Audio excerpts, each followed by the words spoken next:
So I remember having a conversation with one of my pre-med peers at Rice in, I think, a general chemistry class. And I remember him asking me what my major was. And I told him English. And he actually chuckled and said, English? If this whole pre-med thing doesn't work out, you don't get into medical school, what are you going to do with that major? Right? He asked in them that kind of condescending, I'm concerned about you way that science majors often do the humanities. It's another way of them looking down on us. But when he got his MCAT score back and posted about it on Instagram, 131 in biochem. Great. 130 in CMP. Great.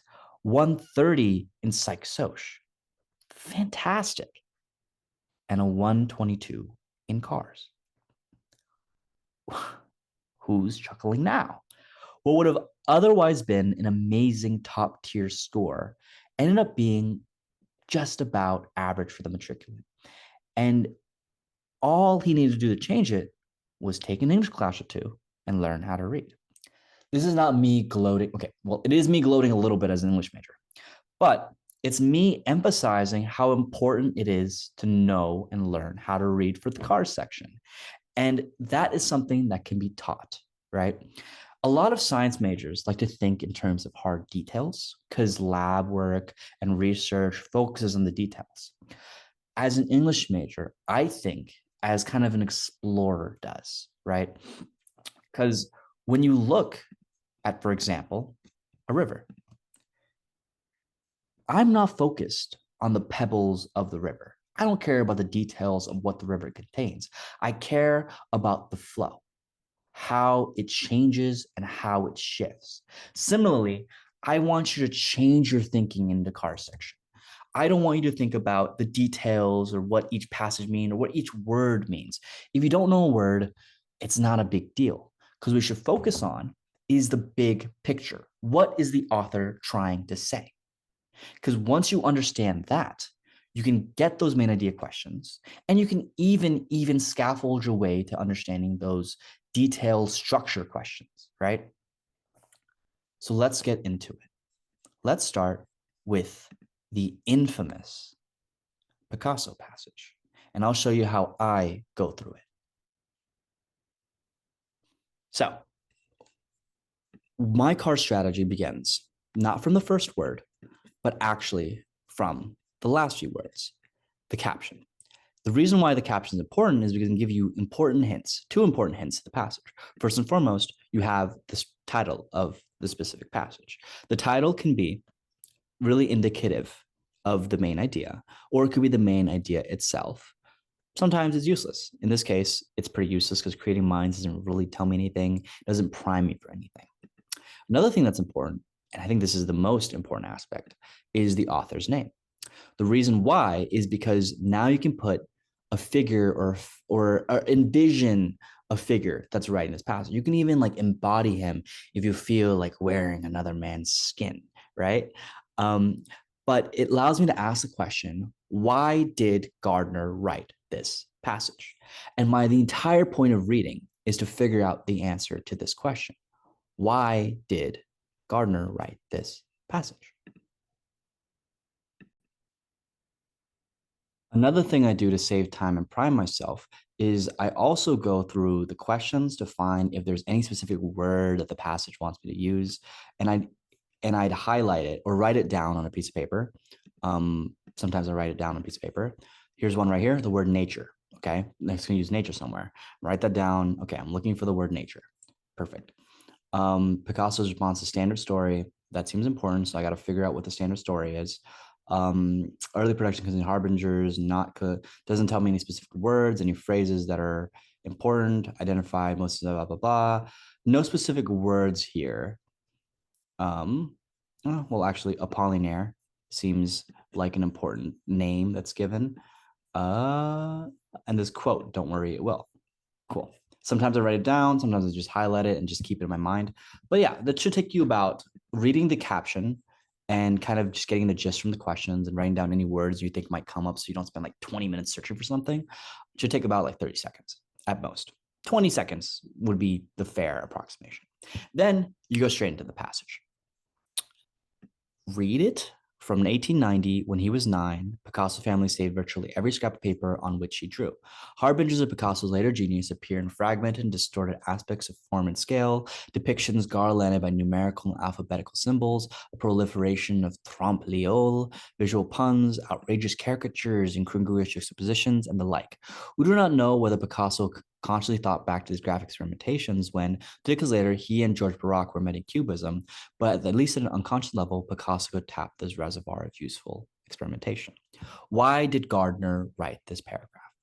My answer to that question is Gardner wrote this paragraph to introduce the notion that Picasso's youth affected his art later on. That's the gist, right? I think that could be clear from like just any average person reading this. And what I would do when I go back and highlight is I highlight whatever captures that takeaway that I have, which like Gardner's or Picasso's art early on affected his later art, right? And when you highlight, you kind of think of yourself like a spliceosome, splicing out the introns and leaving just the exons, okay?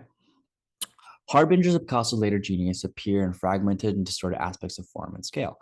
Boom. I'm highlighting this because it talks about later genius, and my takeaway is that Picasso's early art affected his later art. Cool. Also, at least at an unconscious level, Picasso tapped into the reservoir of youthful experimentation. Boom. 2 decades later.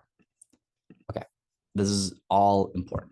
What my highlights tell me is that his later genius appeared in fragmented, distorted aspects of form and scale. And 2 decades later, from when he was a kid, at an unconscious level, Picasso could tap this reservoir of youthful experimentation.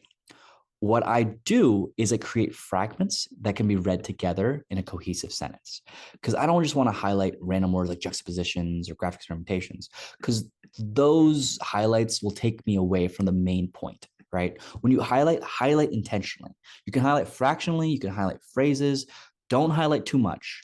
And very, very rarely, generally on the side of never, highlight one word, because that's not going to tell you anything unless it's a super, super important word. Another thing I do is I strike through names and dates and like some nitty-gritty details that I think will show up later. There's basically 2 ways to scaffold. You scaffold with highlights for the main arguments the author is creating. You also scaffold with strike-throughs for names, right? Perfect. So in the next paragraph, the standard story told of Picasso is that precocious talent enabled him to surpass, without effort, all other artists in his milieu. It's worth considering Picasso's own opinion that what is often considered early genius is actually the naivety of childhood. It disappears at a certain age without leaving traces. It is possible that a young child who shows unusual flair will one day become an artist, but he or she will have to begin again from the beginning. I did not have this genius. For example, my first drawings could not have been hung in a display of children's work. These pictures lack childlikeness. At a youthful age, I painted in quite an academic way, so literal and precise that I'm shocked today. At an exhibition of children's art, Picasso once quipped, "When I was their age, I could draw like Raphael. It would take me a whole lifetime to draw like them." What is the purpose of this paragraph? The purpose of the paragraph is to introduce a notion of a standard story, obviously, and also to introduce Picasso's own opinion about that standard story. Okay? So let's highlight that. The standard story is that his precocious talent enabled him to surpass without effort all the artists in his milieu. Perfect. What is Picasso's response to that? Picasso says, I think he says a lot. And so you select the sentence based upon your own instincts that you think captures what his response to that is. I would say at an exhibition of children's art, Picasso quipped, "When I was their age, I could draw like Raphael, but it's taken me a whole lifetime to learn how to draw like them being children." So now I have the general gist and takeaway so far. It's that Picasso's later genius appeared in fragmented, distorted scale. He could tap into his reservoir of youthful experimentation. It's the standard story is that Picasso's talent enabled him to surpass all the artists. But Picasso says that when he was their age, he could draw like Raphael, but he wanted to try really hard to draw like children. Cool. In such remarks, Picasso exalted children's productions, but also distanced his youthful self from the romantic view of artistic talent. It is true that the works bequeathed by Picasso's family support the notion of Picasso as an aspiring academic painter, as his father was, and not as a charming naif. However, we lack drawings by Picasso from his first 8 years, and so cannot determine the resemblance of his earliest efforts to that of other children. Moreover, his youthful caprices and marginality may have been crucial in his artistic development as his formerly conceived early paintings. My own conclusion is that Picasso's output during the first decade of his life was unusually skilled rather than frankly precocious, but that no word short of prodigy can describe his spectacular progress over the next several years. Why did Gardner write this paragraph? Gardner wrote this paragraph. Well, the Gardner literally writes my own conclusion. Clearly, that sentence and that phrase is super, super important. I would go ahead and say the purpose of this paragraph, according to this, is that he wants to counteract this notion of a standard story. And I know standard story appears in the question, so I'm keeping that in mind. So here I'm highlighting this. My own conclusion is that Picasso's output during the first decade of life was unusually skilled rather than frankly precocious, but that no word short of prodigy can describe him and his spectacular progress over the next several years.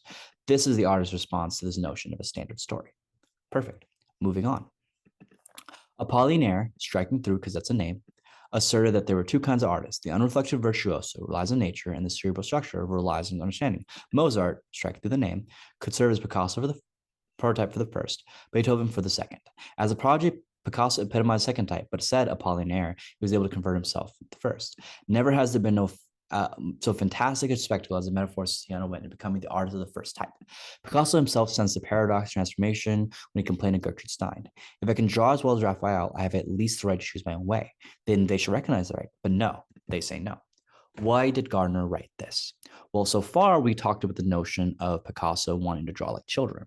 And here, and how he drew as academic as a youth, and he drew more as a child older on. So I would say that the most important thing here is the notion of Picasso becoming more, basically becoming virtuoso, essentially, okay? I would say, and then therefore I would highlight two kinds of artists. What are the two kinds of artists? The unreflective virtuoso and the cerebral structure. And Picasso as a prodigy as the second type, but he was able to convert himself to the first. And I think that generally gets to the main point of this paragraph, which is that there were two kinds of artists: there's virtuoso and structurer, and Picasso converted himself to the second type. That's the main gist here, right? Those are the exons that are important.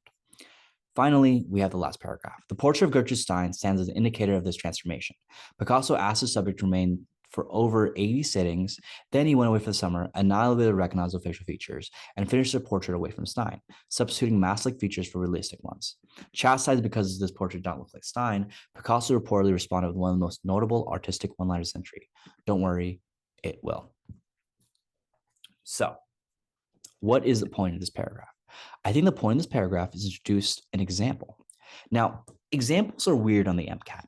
The example isn't like, for example, if he said, okay, Picasso converted himself to an unreflective virtuoso, and evidence is his portrait of Gertrude Stein, right? That's not an example. An example is a vivid illustration of an argument. The argument here is that he epitomized the second type, right? And that he was able to convert himself to the first. All of this, an entire paragraph, is dedicated to explaining how that's possible. That, therefore, is an example. It's kind of like if I say the Aztecs are messed up and they sacrifice people, and that's why. Them sacrificing people is not an example of why the Aztecs are messed up. The Aztecs are messed up. They would take their daughters to the top of the volcano and rip out their hearts to the sun god, right? That's a vivid, illustrative example of why the Aztecs are messed up. Why? It's because they sacrificed their daughters to the sun god. I don't know if Aztecs really did that, but that's just an example of an argument, right? I don't generally like to highlight examples. I just strike through it. I strike through examples and I strike through names. Cool. So I have my scaffolds and I have my highlights. And as you go through cars and you apply the strategy, you can generally cut down on time. As you get better instincts for what's important, you can cut down on time.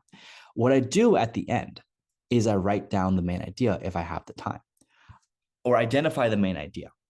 There's two ways to do it. One way is you can read your sparknotes, which is basically harbingers of Picasso's genius in your own words. Picasso's later genius appeared in his fragmented, distorted aspects, form, and scale. At an unconscious level, Picasso can tap into how he draws as a child. The standard story is that Picasso was just so dope from the beginning. But Picasso says, well, when I was your age, I could draw like Raphael, but real talent is being able to draw like children. Perfect. The author says the standard story of him being so good that everybody was like, oh my God, he's so good is false because he was kind of skilled, but really he was a prodigy afterward. Apollinaire said that there's two kinds of artists, this virtuoso and structurer, and as a prodigy, as a kid, he was a cerebral artist, but he was able to become more of an unreflective virtuoso. Perfect. And then the portrait of Richard Stein is brought in this example. A concept that appears again and again and again is the notion that Picasso became an artist that drew like a child. So and because the point of this paragraph, and because generally the main idea paragraphs are in the middle few passages, I generally look for a paragraph I think is really important to understanding the gardener's purpose and gardener's of why he wrote this. And why he wrote this by the end of my spark notes is he wanted to inform us about Picasso's change, right? This is the paragraph that most explicitly talks about change. This is the paragraph, I think the most important sentence within this main idea paragraph, the main idea sentence, is that Picasso epitomized the second type of cerebral structure, but he was able to convert himself to first of an unreflective virtuoso and learn to draw like a child. Boom. Granted, this is a hard passage, and it seems complicated, the thought process that I'm making right now, but I promise you on easier passages, this can almost become second nature with practice. Cool. So sometimes I write this down, sometimes I strike through it just so I can identify it as really important as a main idea passage. All right. So for the questions, I'm only going to go through the first 3 questions because I want you to experience the pleasure of going through Picasso yourself when you're ready to go through AMC cars. So the question strategy that I have for cars is very similar to the question strategy for CMP. The CMP question strategy is a lot more zoned in on details because itty bitty details really, really mess you up in CMP. It does a little bit in cars, but not as much as CMP. So what I do first is I read the question. According to the author, Picasso's artistic achievement were a large part the result of his. And I highlight important parts of the question. I'd say according to the author is really, really important because it helps me realize that this is not a structure question. This is a main idea question. It's asking about why was Picasso successful, okay? And so the main idea of the passage, because it doesn't point me to a specific detail, is as a prodigy, Picasso epitomized the second type, but said Apollinaire, he was able to convert himself into the first. The second type, he basically converted from a cerebral structure as a kid to an unreflective virtuoso when he learned how to draw like a kid. So the main thing here in the main idea is this notion of change. He changed, he converted himself into a different type of artist. And this is why he was successful. Another thing that helps indicate why he's successful is right here. It says 2 decades later, he could tap into this reservoir of youthful experimentation to become successful as an artist. But that kind of is all captured in this main idea here. So really, I only needed to read the main idea, which is that Picasso converted himself into a unreflective virtuoso. So let's go into the answers and keep that anticipation in mind. I'm anticipating it has to do with this notion of being able to change into an unreflective virtuoso. Cool. So retention, automatically, I'm not thinking it because it doesn't talk about change. Retention is the opposite of change. The effortless genius of childhood. The entire point of this paragraph or passage is that Picasso had to learn to become like a child. Okay. So it's definitely not A. So I'm eliminating A. Rejection of the art movements this time. Did we mention art movements at all? No, it's out of scope. Boom, eliminated. Because he doesn't talk about art movements, and it certainly doesn't talk about Picasso rejecting those art movements. So it's not B. Practice of making multiple revisions and amendments. I can't eliminate this immediately. It doesn't sound like my main idea, but it does mention here that Picasso does, in the portrait of Gertrude Stein, erased the portrait, annihilated it, and recreated it. So this is a maybe. Learning to work with apparent spontaneity. I like this a lot because it talks about learning, which is Picasso converting himself into an unreflective virtuoso, and apparent spontaneity also seems really unreflective. So I like this. So between C and D, I picked D. Why did I pick D? Because when I look at my main idea looks more like D than it does look like this, right? My main idea looks more like D than it looks like C, because my main idea doesn't talk about multiple revision amendments. It does talk about Picasso learning, converting, and this notion of spontaneity or drawing like a child. So I'm thinking D. So let's go to question 2. The word nature is used in the sense of, now I would have struck through nature. I didn't do it the first time. But I would have struck through nature. I didn't, because I didn't write nature down. But generally, like, you would have written this word down, because like sometimes like I said, scan through the questions, see if there's a nitty bitty word that you're supposed to keep track of that it doesn't give you an immediate paragraph for. That way you don't get screwed up. And so nature, I'm going here. I know immediately that this is a structure question because it's not asking about the past as a whole. So it's going to be about a specific part. And so for these questions, before I read the answer choices, keep in mind, I always try to answer the question before I read the answer choices for almost every section of the MCAT. I'm thinking, why did the author use nature? Here it says, assert there's 2 types of artists. The unreflective virtuoso relies on nature, and the superstructure relies on understanding. When it comes to structure questions, when it asks you to go back, you generally want to stay within that region. 9 times out of 10, that's going to help you get the answer.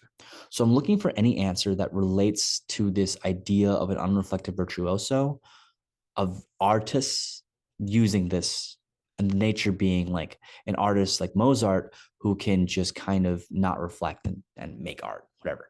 Who knows, right? So objects and scenes in the natural world, I'm eliminating that because this path section does not talk about the natural world. Also is talking about nature as how it's used normally, and that's not the point here. Elementary aesthetic principles, I kind of like that. Oh, it's not great, but elementary reminds me of child, and childs are unreflective. So this is a maybe. Intuitive artistic mastery. Wow, I like this one because intuitive is basically a synonym of unreflective. Unreflective says the artist is not thinking about it. Intuitive means the artist is not thinking about it. It talks about artists as well, which is further reinforcement of this. Sometimes keywords lead you astray. Sometimes keywords can be useful. Keywords are kind of like a plus if an answer is already good. Uncontrolled creative impulses. Is unreflective a synonym of uncontrolled? No. Uncontrolled does not mean unreflective at all. It doesn't talk about control and how an artist controls. It's not like Picasso's going in front of the canvas and taking bath salts and starting to draw. So I'm gonna say it's not D. So I'm between B and C. I'm gonna pick the one that looks most like this. In structure questions, you want to not stray too far. Unlike Altius and Jack Weston and Blueprint, the AMC does not like to take risks. It doesn't like to make massive leaps or jumps in logic. You never have to make more than one step in terms of from what you're reading. And generally, when you don't know an answer choice, err on what the passage explicitly says. The passage explicitly mentions artistics. It explicitly mentions intuitive being a synonym of unreflective, because this, just on a visual meaning level aspect, has more in common with this. I'm picking C. Solution, the answer is C. Here, sorry, the answer was D. Cool. What is the author's response to standard story about the origin of Picasso's genius? Well, I'm thinking that this is a structure because it's talking about a specific response to a specific section, not about the passage as a whole. So the standard story is over here, right? But the author's response to the standard story is not mentioned over here. That's tricky because the structure is not asking you to look here. It's actually asking you to look here. My own conclusion is that Picasso's output during the first decade of life was unusually skilled rather than frankly precocious, but that no word short of prodigy can describe him and his spectacular progress over the next several years. So it seems like the author is drawing his own conclusion to kind of counteract the standard story because Santori says precocious talent enabled him to surpass. Here he's saying rather than frankly precocious. So he's challenging it. Acceptance, opposite of challenge. My anticipation is challenge. Neutral, no, because that's not challenge. Revisionist, presented as applicable only to Picasso's earliest efforts. Revisionist is somewhat challenging, so I'm going to keep C. Skepticism, Picasso's earliest drawings presume not to be especially precocious.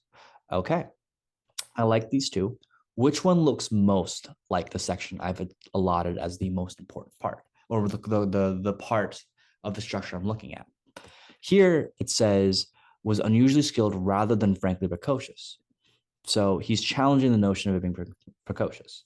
Here, applicable only Picasso's earliest efforts, not really relevant. Here, Picasso's earliest drawings are presumed to be not especially precocious. Oh, beautiful. It mentions precociousness and how it's not especially precocious, which is exactly what the author's saying, because he says rather than frankly precocious. So basically, because this is so similar to this and this looks more like this, I'm gonna go ahead and say D. The answer is D. Okay. That's generally how I go through the passage and questions in cars. There's no magical button and no magical trick to doing well on cars. You can't pay to figure out how to read. You can only read, right? So this is why it's one of the sections that's the hardest to change, because reading is considered an innate ability. It's something that you do after lots and lots of practice, but like any skill, it can be improved. If you're starting at a 121, maybe getting to a 132, 131 is really difficult, but it's not impossible. I've coached students from a 123 to a 129, and I've seen it happen before. So all you have to do is figure out what your weaknesses are, work on them, and you can truly be exceptional. If there's a passage you want me to look at, you can meet me during free office hours if we can get through it in 15 minutes, or a few questions. I'm familiar with almost all of the AMC questions. If you need a little bit more hands-on car tutoring, I also offer tutoring. Just email me. All right, cool. So, all right. Good luck, y'all. Peace.